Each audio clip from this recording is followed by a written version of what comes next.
Welcome dear students. एक नया unit start करते हैं आज और यूनिट का नाम है जियोमेट्रिकल ऑप्टिक्स। कॉमन लैंग्वेज में हम इसको रे ऑप्टिक्स भी कहते हैं। Considering the competitive exams like neat and JEE, इस चैप्टर का काफी अच्छा वेटेज होता है और इसमें जो क्वेश्चन है ना वो भी नॉर्मल लेवल के आते हैं, ठीक है ना। तो काफी इजीली क्वेश्चन बन जाते हैं और with in a specific time question बन जाते हैं। तो हम ध्यान रखेंगे कि ये जो यूनिट हम कर रहे हैं इसमें हम सारी की सारी थ्योरी और हर तरह का न्यूमेरिकल जो इसमें आया हुआ है या जो आ सकता है उनको हम एटलीस्ट टच करें, ठीक है ना। चलिए स्टार्ट करते हैं। देखिए, पहली बात तो ये जो वर्ड हमारे पास गिवन है ना ऑप्टिक्स, ये जो वर्ड हमारे पास गिवन है ऑप्टिक्स, ये क्या चीज है।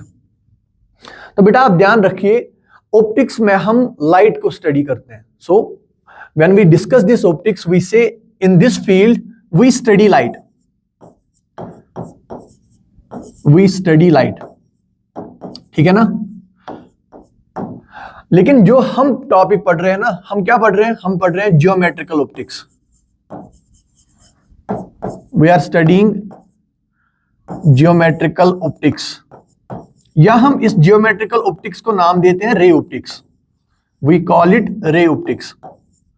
और इस रे ऑप्टिक्स में हम ऑब्वियसली बात है लाइट को ही स्टडी कर रहे होंगे, but you have to remember one thing, in ray optics we study those phenomena of light where light behaves like a ray, ठीक है ना।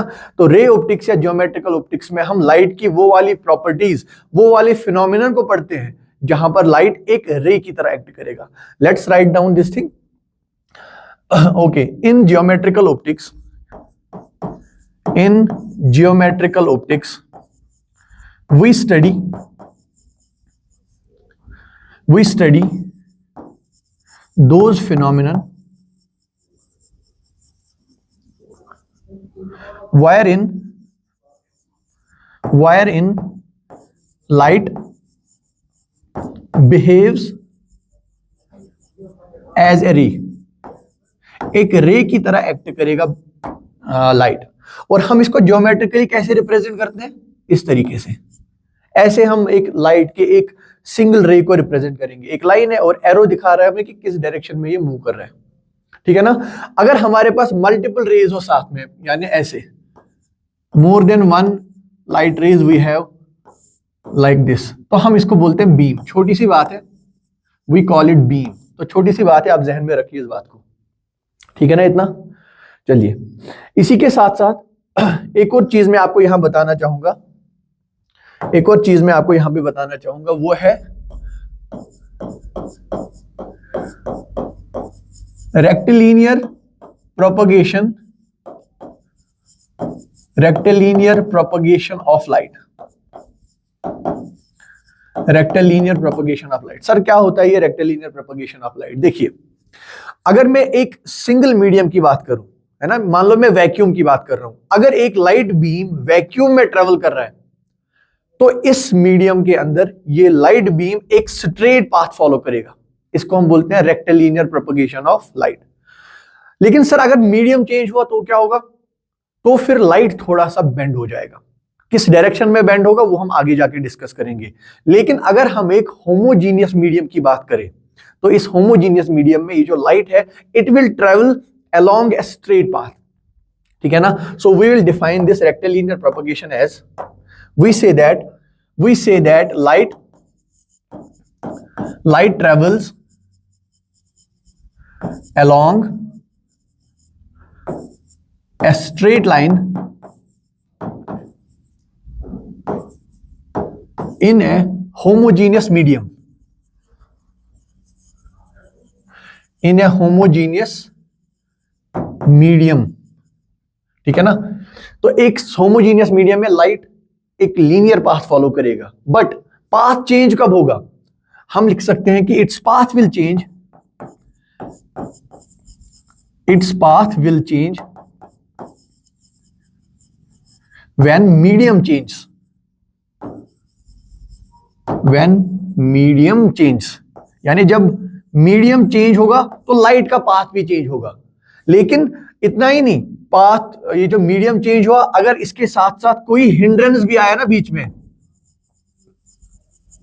कोई हिंड्रेंस आया बीच में, मान लो मैंने एक मिरर रखा जो एक हिंड्रेंस की तरह इस लाइट को बेंड कर देगा किसी दूसरी डायरेक्शन में, तब भी इस लाइट का जो पाथ है ना वो भी चेंज हो जाएगा। तो समझ आ गई ना बात, रेक्टिलिनियर प्रोपगेशन क्या होता है कि लाइट एक होमोजीनियस मीडियम में एक स्ट्रेट लाइन पर ट्रेवल करेगा, और चेंज कब होगा ये पाथ, जब या तो मीडियम चेंज हो जाएगा या तो बीच में कोई हिंड्रेंस आ जाएगी। ठीक है ना, तो ये these are some of the basic introduction related to this light. Okay, now let's come to one another important thing, it is properties of light। ठीक है ना, how do we define light, what are various parameters, properties associated to this light। ठीक है ना, let's discuss the first and foremost thing कि ये जो light है ये है क्या चीज, जिसके बारे में हमें इतना डिस्कस करना है, ये लाइट है क्या चीज। तो बेटा आप ध्यान में रखिए, ये जो लाइट है ना, ये लाइट है, it is a part of electromagnetic spectrum. Sir हमें तो पता ही नहीं है इलेक्ट्रोमैग्नेटिक स्पेक्ट्रम क्या होता है, मैं बताता हूं ना एक एक करके क्या होती है सारी चीजें। चलिए पहले मैं आपको बताता हूं कि ये इलेक्ट्रोमैग्नेटिक स्पेक्ट्रम है क्या।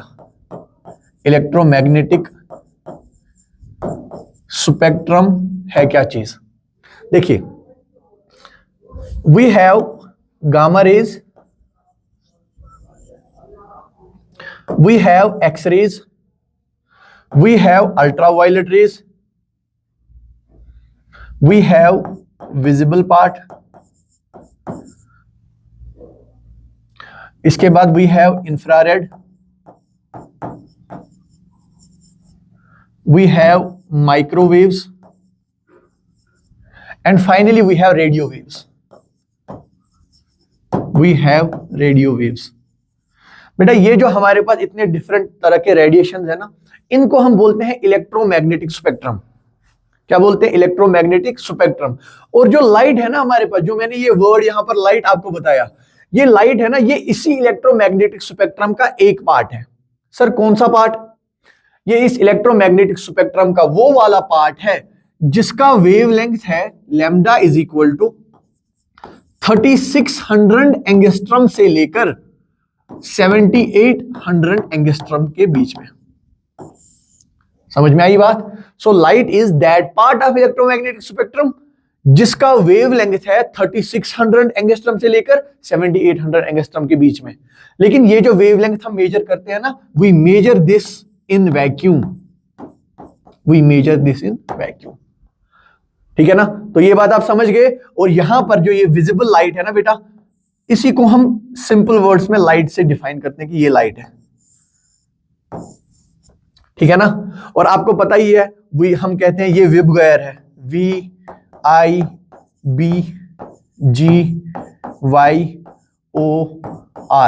और यहां पर जो ये वेवलेंथ की लिमिट होगी ना, ये वेवलेंथ की लिमिट होती है 7800 एंगस्ट्रम, और यहां वायलेट से जो ये वेवलेंथ स्टार्ट होती है इट इज 3600 एंगस्ट्रम।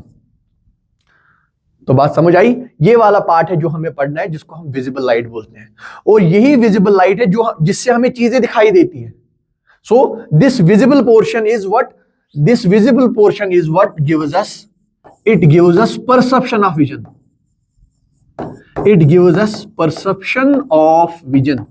यानी हमें इसी से जो भी चीजें दिखाई देती है ना, वो इस विजिबल लाइट से दिखाई देती है। ठीक है ना बेटा, आई होप ये बात आपको समझ आ गई हो। लेकिन सर इसके बाद आपने ये एक और वर्ड यहां पर बोला, ये इलेक्ट्रोमैग्नेटिक। ये इलेक्ट्रोमैग्नेटिक क्या चीज होता है, इसको भी एक बार डिस्कस कर लेते हैं। चलिए, we say that light is an electromagnetic wave. बेटा ये जो एक सिंगल पॉइंट है ना, हमारे 12th के सिलेबस में एक फुल फ्लेजेड चैप्टर है इस पर, इलेक्ट्रोमैग्नेटिक वेव्स। ठीक है ना, वहां मैं आपको डिटेल से बताऊंगा सारी चीजें।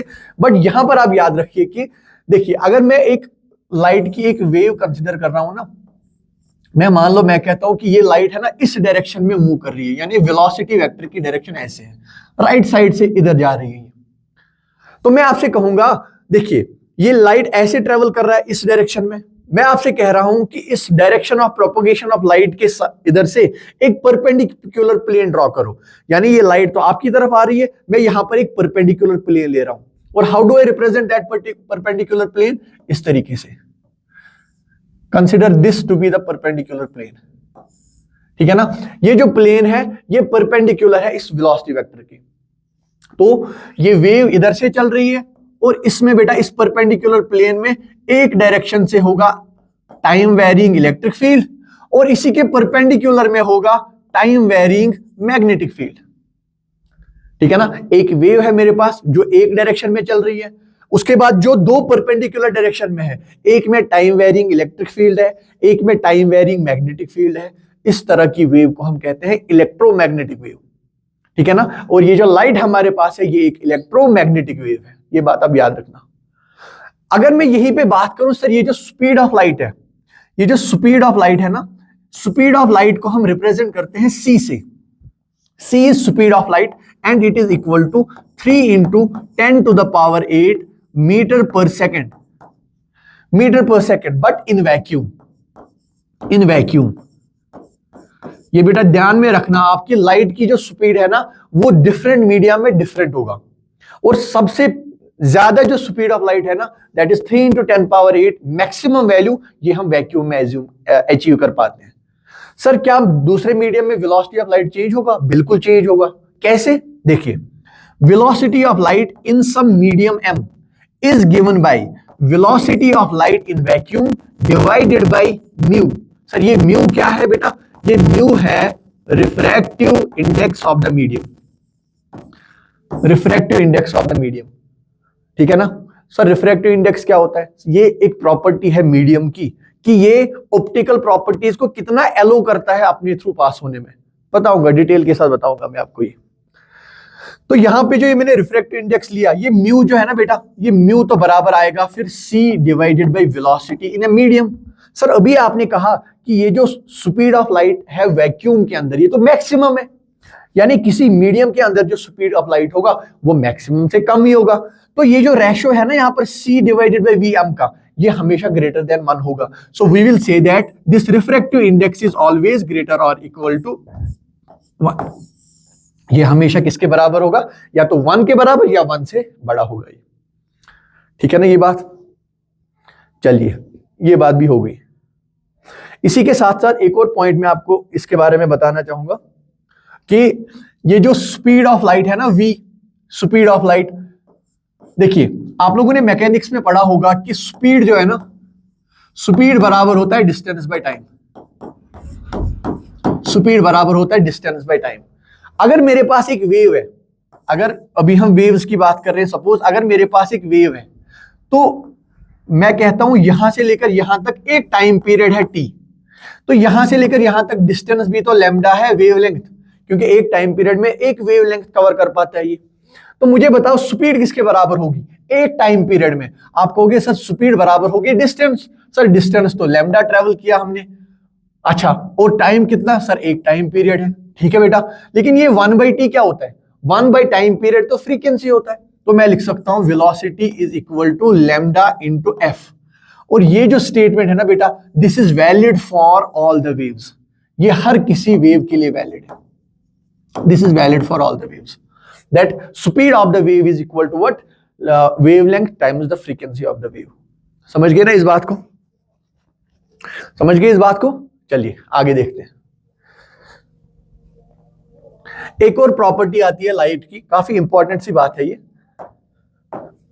हम कहते हैं कि there is a particle of light,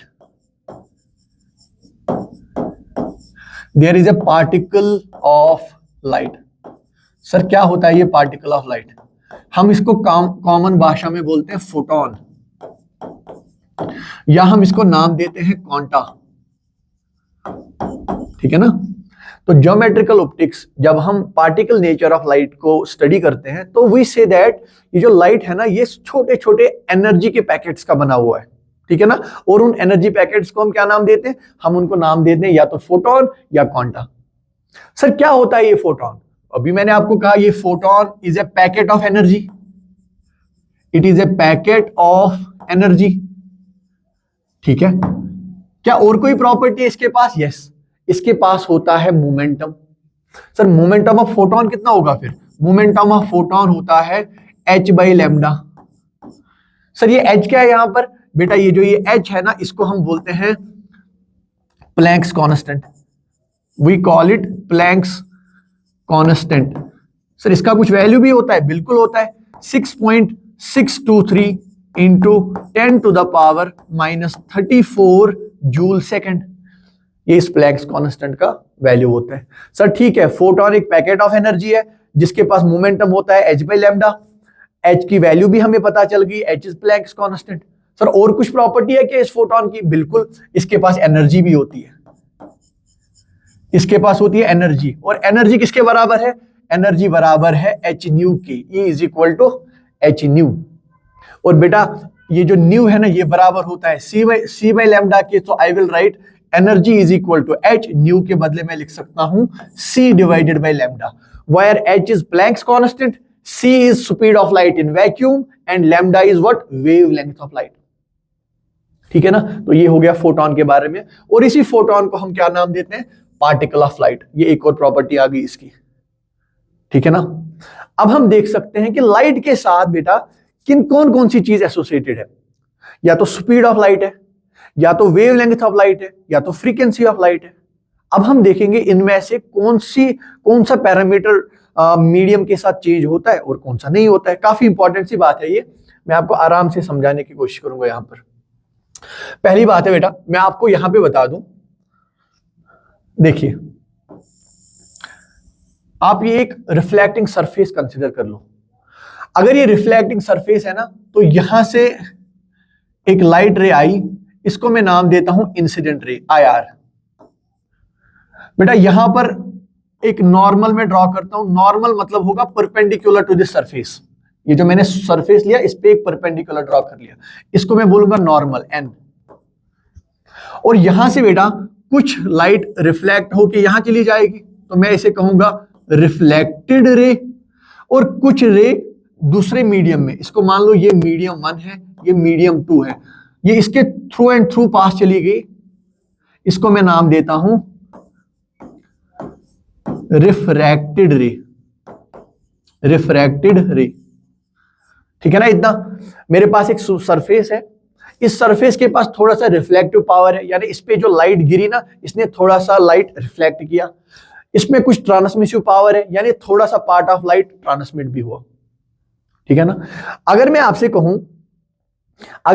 कहूं कि ये जो इनकमिंग रे है ना, इसका फ्रीक्वेंसी है f, इसका वेवलेंथ है लैम्डा, और इसकी वेलोसिटी है v। ठीक है ना, ये जो इनकमिंग रे आई थी, इसकी फ्रीक्वेंसी है f, वेवलेंथ है लैम्डा, वेलोसिटी है v। आपको मुझे बताना है ये जो रिफ्लेक्टेड रे है ना, इसका लैम्डा f और v कितना होगा, और इस ट्रांसमिटेड का लैम्डा f और v कितना होगा। ठीक है ना, एक एक करके तीनों को डिस्कस करेंगे। पॉइंट नंबर वन, बेटा अगर हमारे पास if we are talking about frequency, अगर हम फ्रीक्वेंसी की बात करेंगे, तो अगर बेटा इंसिडेंट रे की फ्रीक्वेंसी है ना f, और हमारे पास जो रिफ्लेक्टेड रे है बेटा उसकी फ्रीक्वेंसी भी f ही होगी, और जो हमारे पास ये जो यहां पर मैंने रिफ्रैक्टेड रे है ना, इसको मैं नाम देता हूं ट्रांसमिटेड रे, क्योंकि बेटा RR थोड़ा कंफ्यूज हो जाएगा। तो ये जो हमारे पास ट्रांसमिटेड रे है ना, इसकी फ्रीक्वेंसी भी f ही होगी। सर क्या मतलब हुआ? मतलब ये हुआ कि इनकमिंग लाइट का फ्रीक्वेंसी था f, जो रिफ्लेक्ट होके गई लाइट उसका फ्रीक्वेंसी भी f, और जो ट्रांसमिट होके दूसरे मीडियम में लाइट चली गई उसका फ्रीक्वेंसी भी f। यानी सर ये IR तो मीडियम 1 में है, ये RR तो मीडियम 1 में है, ये TR तो मीडियम 2 में। सर तीनों का फ्रीक्वेंसी कैसे सेम होगा? बिल्कुल सेम होगा, क्योंकि फ्रीक्वेंसी जो है ना, it is a property of source, not the property of medium. Sir तीनों का सेम कैसे होगा? बिल्कुल सेम होगा बेटा, आपको लिखना पड़ेगा ये जो फ्रीक्वेंसी है it is property of source, यानी वो सोर्स जिसने इस इंसिडेंट रे को बनाया था ना, तो ये उसका प्रॉपर्टी है। समझ में आई बात? ये उसका प्रॉपर्टी है, ये फ्रीक्वेंसी। इसका कोई फर्क नहीं पड़ता फ्रीक्वेंसी का कि ये मीडियम 1 में है, मीडियम 2 में है, या किसी भी मीडियम में। तो मीडियम चेंज करने से फ्रीक्वेंसी पर कोई असर नहीं पड़ेगा। ठीक है ना। So we can say that frequency is independent frequency is independent of medium. चलिए पहला पॉइंट तो हो गया। चलिए बेटा फ्रीक्वेंसी की बात तो हो गई, अब बचता है वहां पर वेवलेंथ। अब वेवलेंथ में देखते हैं, दूसरा पॉइंट होगा क्या, वेवलेंथ लैम्डा। तो मैं आपको बोल रहा हूं कि अगर हमारे पास इंसिडेंट रे है और इंसिडेंट रे का वेवलेंथ होगा लैम्डा, ठीक है ना, जो रे आया था उसका वेवलेंथ है लैम्डा, तो ध्यान रखना बेटा जो रिफ्लेक्टेड रे होगी ना उसका वेवलेंथ सेम होगा। क्यों सेम होगा सर, जिस मीडियम में इंसिडेंट रे है उसी मीडियम में रिफ्लेक्टेड रे है। अगर मीडियम सेम है तो वेवलेंथ भी सेम रहता है, इसीलिए क्योंकि आईआर और आरआर का मीडियम m1 है दोनों का, तो ये दोनों का वेवलेंथ सेम है। तो ये जो ट्रांसमिटेड रे है ना बेटा, इसका वेवलेंथ ये नहीं होगा, इसका वेवलेंथ कुछ लैम्डा डैश होगा। इसका मतलब क्या हुआ बेटा, इसका मतलब हुआ जब मीडियम चेंज होगा लाइट का वेवलेंथ भी चेंज होगा। तो मैं यहां पर आपको लिख सकता हूं दूसरा पॉइंट कि वेवलेंथ ऑफ लाइट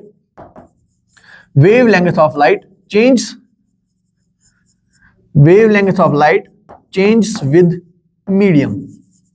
अगर मीडियम चेंज हुआ तो वेवलेंथ ऑफ लाइट भी चेंज होगा। अब तीसरा क्या रहा, चलो बेटा ये लैम्डा भी हो गया, तीसरा बचा वेलोसिटी का। अगर इन इंसिडेंट रे का वेलोसिटी है v, तो रिफ्लेक्टेड रे और रिफ्रैक्टेड रे का वेलोसिटी क्या होगा। सर हमने अभी देखा था कि ये जो वेलोसिटी है ना ये बराबर होता है लैम्डा मल्टीप्लाइड बाय फ्रीक्वेंसी। इससे पिछले वाले स्लाइड में मैंने आपको बताया था। सर लेकिन मीडियम चेंज करते वक्त ये फ्रीक्वेंसी तो कांस्टेंट रहता है, मीडियम चेंज करते वक्त यहां पे मैंने आपको बोला फ्रीक्वेंसी तो सेम रहता है, तो क्या मैं ऐसे लिख दूं velocity is directly proportional to lambda, क्योंकि फ्रीक्वेंसी तो सेम रहता है मीडियम चेंज में भी। इसका मतलब है कि अगर वेवलेंथ चेंज हुआ तो वेलोसिटी भी चेंज होगा। इसका क्या मतलब, अगर इंसिडेंट रे का वेलोसिटी है v, आरआर का वेलोसिटी भी v ही होगा क्योंकि मीडियम चेंज नहीं हुआ, लेकिन ट्रांसमिटेड रे का वेलोसिटी डिफरेंट होगा। क्यों, क्योंकि मीडियम चेंज हुआ। समझ में आई बात।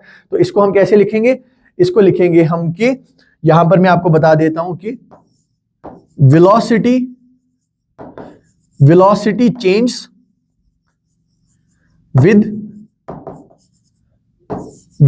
Change with change in medium. ठीक है ना बेटे। तो हमारे पास जो लाइट की तीन प्रॉपर्टीज थी, एक तो था वेलोसिटी, एक तो था वेवलेंथ, एक तो था फ्रीक्वेंसी। तो अगर मीडियम चेंज होगा दो प्रॉपर्टी चेंज नहीं होती, कौन सी, सॉरी एक प्रॉपर्टी चेंज नहीं होती, कौन सी, फ्रीक्वेंसी। क्यों चेंज नहीं होती, because frequency is a property of the source. और कौन सी प्रॉपर्टी चेंज होती है, वेवलेंथ और वेलोसिटी चेंज होता है। ठीक है ना। चलिए बेटा, this was about the properties of light. Fine, चलो आगे देखते हैं। फाइनली हम पहुंचते हैं यहां पर लॉज ऑफ रिफ्लेक्शन। ठीक है ना। ये एक ऐसा टॉपिक है जो बार बार हमारी इस चैप्टर में हमसे पूछा जाएगा, रिफ्लेक्शन। ठीक है ना। तो हम बड़े ही डिटेल से इसको देखते हैं बेटा। देखिए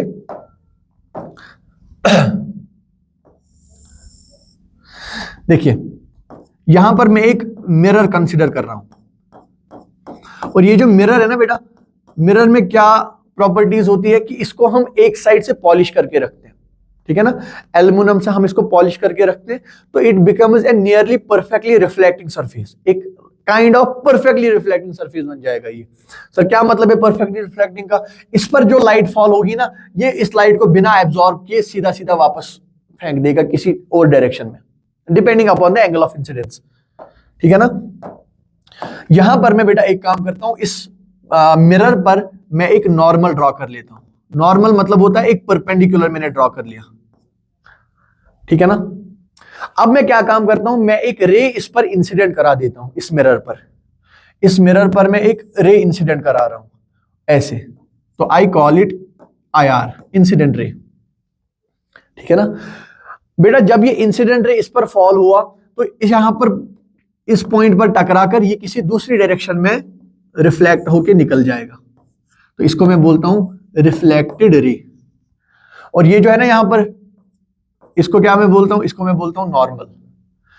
तो जो हमारे पास फर्स्ट लॉ है ना रिफ्लेक्शन का, फर्स्ट लॉ ऑफ रिफ्लेक्शन कहता है कि ये जो इंसिडेंट रे किसी प्लेन पर पड़ रहा है, बिल्कुल ये नॉर्मल किसी प्लेन पे पड़ रहा है, बिल्कुल। ये रिफ्लेक्टेड रे किसी नॉर्मल पर पड़ रहा है, बिल्कुल। कहता है ये तीनों चीजें कोप्लेनर होंगी, यानी incident ray, normal and reflected all lie in the same plane. तीनों की तीनों सेम प्लेन में लाई करेंगे। सेम प्लेन में लाई करने का मतलब ये तीनों के तीनों क्या होंगे, दे विल बी कोप्लेनर। सो हमारे पास जो पहला लॉ है ना रिफ्लेक्शन का, we say that incident ray, normal and reflected ray all lie in the same plane, all lie in the same plane। Same plane में लाई करने का मतलब ये कोप्लेनर होंगे, ठीक है ना बेटा, क्या होंगे, कोप्लेनर। सर क्या मैथमेटिकली भी हम इसको रिप्रेजेंट कर सकते हैं? बिल्कुल मैथमेटिकली हम इसको रिप्रेजेंट कर पाएंगे। देखो कैसे, देखो मैं आपको बोल रहा हूं ये जो इंसिडेंट रे है ना, इसको हम रिप्रेजेंट करेंगे एक वेक्टर से, आई वेक्टर। ये जो नॉर्मल है ना, इसको मैं एन वेक्टर से रिप्रेजेंट कर रहा हूं, और ये जो रिफ्लेक्टेड रे है ना, इसको मैं आर वेक्टर से रिप्रेजेंट कर रहा हूं, ठीक है ना। एक वेक्टर है in the direction of incident ray, एक वेक्टर है in the direction of normal, और एक वेक्टर है in the direction of reflected ray. तो मैथमेटिकली मैं इस चीज को कैसे डिफाइन करूंगा, देखो कैसे,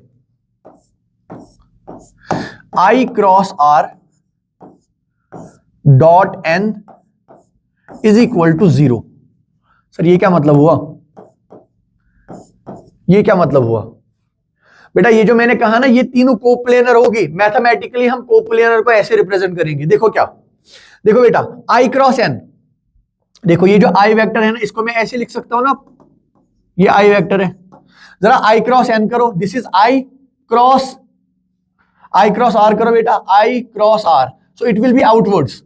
ये बोर्ड का प्लेन आप देखो, यहां से आई, यहां से R, so I cross R will be outwards. तो आई क्रॉस आर ऐसे बाहर की तरफ आएगा, और ये नॉर्मल तो इस बोर्ड के प्लेन में है, तो मुझे बताओ इस नॉर्मल जो बाहर आ रहा है और इस बोर्ड के प्लेन में कितना एंगल है, 90 डिग्री का एंगल है।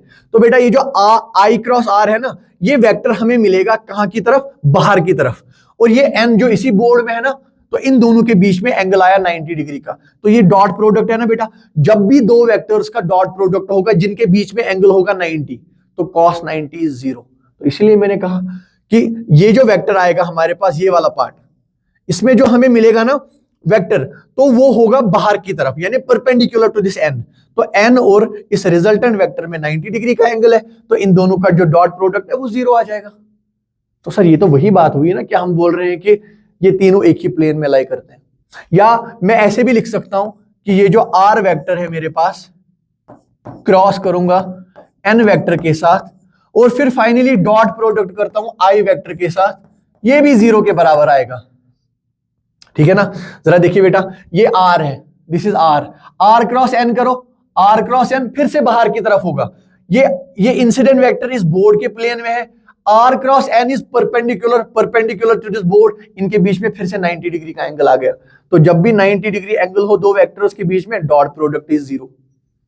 तो समझ में आई बात? तो फर्स्ट लॉ ऑफ रिफ्लेक्शन क्या कहता है कि incident ray, normal and the reflected ray all lie in the same plane, या हम बोलेंगे ये तीनों चीजें क्या होती है, कोप्लेनर। और this is how we represent the mathematically, ठीक है ना। बहुत बेसिक सी चीज है। अच्छा अब देखते हैं, अब आते हैं हम लॉ नंबर 2 पर। लॉ नंबर 2 कहता है कि ये जो इंसिडेंट रे नॉर्मल के साथ एंगल बनाएगा, याद रखना, ये जो इंसिडेंट रे नॉर्मल के साथ एंगल बनाएगा, यानी ये, इसको हम बोलते हैं एंगल ऑफ इंसिडेंस। ये जो रिफ्लेक्टेड रे नॉर्मल के साथ एंगल बनाएगा, उसे कहते हैं हम angle r, angle of reflection. तो सेकंड लॉ के हिसाब से ये जो लॉ 2 है ना रिफ्लेक्शन का, it says angle of incidence बराबर होगा एंगल ऑफ रिफ्लेक्शन के। बस कोई रॉकेट साइंस नहीं है इसमें, कि एंगल ऑफ इंसिडेंस और एंगल ऑफ रिफ्लेक्शन क्या है, वो बराबर होंगे। लेकिन ये बात ध्यान में रखना कि हमें ये एंगल्स को मेजर करना है नॉर्मल के साथ। Angle of incidence is angle between incident ray and normal, not with the mirror surface, ये बात ध्यान में रखना। और एंगल ऑफ रिफ्लेक्शन क्या होता है, रिफ्लेक्टेड रे और नॉर्मल के बीच में एंगल। और सेकंड लॉ ऑफ रिफ्लेक्शन क्या कहता है हमें, कि एंगल ऑफ इंसिडेंस और एंगल ऑफ रिफ्लेक्शन बराबर होंगे। बहुत बेसिक सी बात है बेटा, ठीक है ना। इसी चीज को थोड़ा सा इलेबोरेट करेंगे हम, थोड़ा सा इलेबोरेट करके मैं आपको दिखाऊंगा ये चीज को। देखिए ये मेरे पास एक मिरर मान लो आप, and this is the polished side of the mirror, this is the polished side of the mirror. और यहां मिरर पर मैंने एक नॉर्मल ड्रॉ कर दिया। यहां पर ये मैंने एक नॉर्मल ड्रॉ किया लाइक दिस। अब देखो बेटा, यहां पर एक रे ऐसे इंसिडेंट है, इसको आप आई बोल लो। यहां से एक और रे जा रही है रिफ्लेक्ट होके, इसको आप रिफ्लेक्टेड रे बोल लो, ठीक है ना। ये जो एंगल यहां पर बना, दिस इज एंगल आई। ये जो एंगल यहां पर बना, दिस इज एंगल आर। लेकिन इसको भी मैं एंगल आई ही लिख सकता हूं, क्यों सर? सेकंड लॉ के हिसाब से आई तो आर के बराबर होगा, ठीक है ना। तो सर यहां पर सीखने वाली बात यह है कि ये जो रे आई थी ना, एक्चुअली में इसका पाथ तो ये था। हम जो एक्सपेक्ट कर रहे थे ना, अगर ये मिरर देखो, ये लाइट, इस लाइट को कहां पता है कि बीच में मेरे पास मिरर है, वो मेरे को दूसरे साइड से भेज देगा। ये जो लाइट सोच के आई थी ना रेक्टिलिनियर प्रोपगेशन के हिसाब से, इसको तो पता था कि मैं इस वाले डॉटेड वाले पाथ के थ्रू ही ट्रेवल करूंगी। तो मैं इसको बोल सकता हूं ये है एक्सपेक्टेड पाथ। एक्सपेक्टेड पाथ, जो कि लाइट ने सोचा था कि मुझे इस पाथ पर ट्रेवल करना होगा, लेकिन बीच में कुछ ये मिरर आ गया और मिरर ने इसका पाथ चेंज कर लिया और लाइट यहां से चली गई। और इसी को मैं बोलूंगा बेटा ये है actual path. This is actual path, ठीक है ना। होना क्या चाहिए था? होना चाहिए था लाइट यहां से यहां तक आया और उसके बाद इस डॉटेड वाली लाइट के अक्रॉस से चली जाती।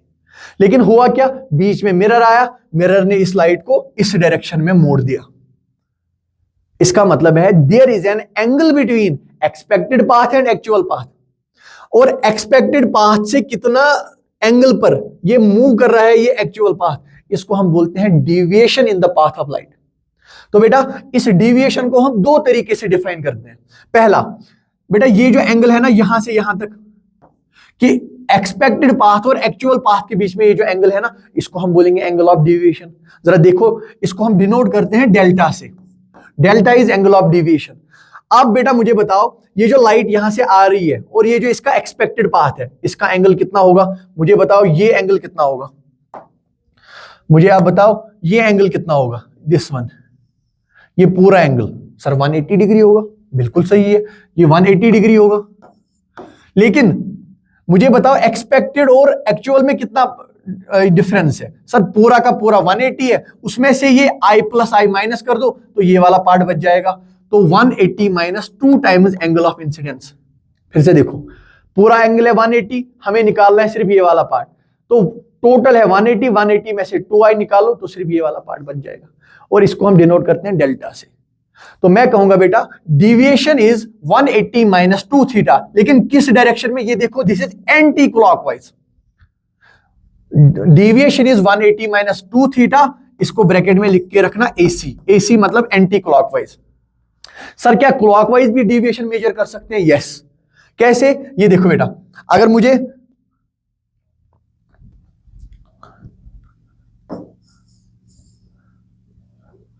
चलिए, अगर मुझे इस तरीके से डेविएशन मेजर करना है ना, तो मैं डेविएशन ऐसे भी तो मेजर कर सकता हूं, इस तरीके से, लेकिन ये क्लॉकवाइज बन जाएगा। अब तो ये एंगल कितना हुआ? जरा मुझे बताओ, इस पॉइंट से लेकर इस पॉइंट तक कितना एंगल है? तो मैं लिखूंगा सर डेविएशन होगा, इस पॉइंट से लेकर इस पॉइंट तक एंगल है 180 डिग्री, प्लस इस पॉइंट से लेकर इस पॉइंट तक कितना है? 2i, 2 times angle of incidence. लेकिन ये होगा क्लॉकवाइज। तो आपकी मर्जी है, ऐसे कैलकुलेट कर लो या ऐसे कैलकुलेट कर लो।